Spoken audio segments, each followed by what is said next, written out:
Improperly disposed used tires are a real problem in the environment. Besides being an eyesore, they're a potential health hazard since they're a breeding ground for mosquitoes, and that's just when they're left in an illegal open dump. When they end up in a body of water, cleaning them up is just that much harder. The DEP's Brianna Hickman joins us now with more.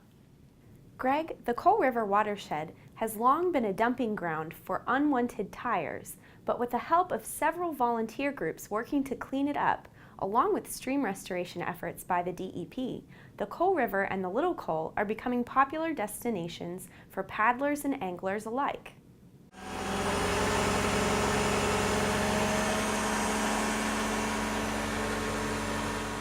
It's a lot of work getting tires out of the river anyhow because they have to be handled so many times. By the time you hook them on the winch in the river, you bring them up here and you put them on a trailer, and then you take them to the other place and they have to be loaded on another trailer before we can take them to get them disposed of. So, tire collections out of the river are really labor intensive.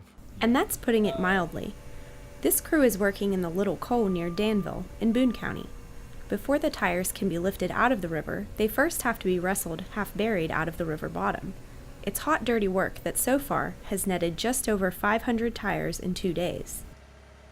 We worked Saturday with a bunch of volunteers, and we already had a trailer set down here, so we figured we could get another day, and it's a pretty good section of river that we can work here because we can reach them from the bank, basically. Reaching them is one thing, getting them up the hill and into the trailer is another.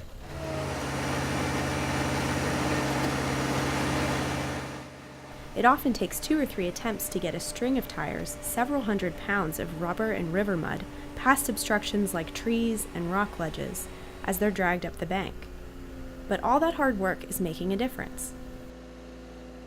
I'm hoping that it's just the sins of the past, that the tires are in this river that have been in here for years, and that we're trying to catch up with them. Most of these tires we're getting out of here are really, really old. So we can really hope that people aren't still throwing them in, and we're making progress, and this has become a real resource now. People are kayaking on these rivers and enjoying them, and the structures that the DEP put in, along these rivers has changed this river and made it like it used to be. To give you an idea of the increasing popularity of the river for recreation, crews had to stop work periodically to let groups of kayakers float past.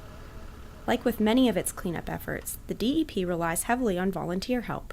When you get a good group of people like what we worked with this weekend that are really willing to work, then it's really great for us to come out and help them. There were several people involved. The Coal River group was involved. The group they call the Trash Your Kayak cleanup crew, I guess. That they do lots of work along this river. AEP was even out. They had a boom truck that was out here and helped us. Greg, West Virginia is known for its whitewater rafting, but flatwater kayaking is gaining in popularity, especially for beginning paddlers or folks just wanting to enjoy a leisurely float. You can find out more information about recreational opportunities in the Coal River watershed by visiting coalriverwatertrail.org. For Environment Matters, I'm Brianna Hickman. Thanks, Brianna. coalriverwatertrail.org even has an app for your smartphone. You can download it from their website. The cleanup was coordinated by the DEP's REAP program. We'll have more about the DEP stream restoration efforts in the Coal River watershed in an upcoming edition of Environment Matters.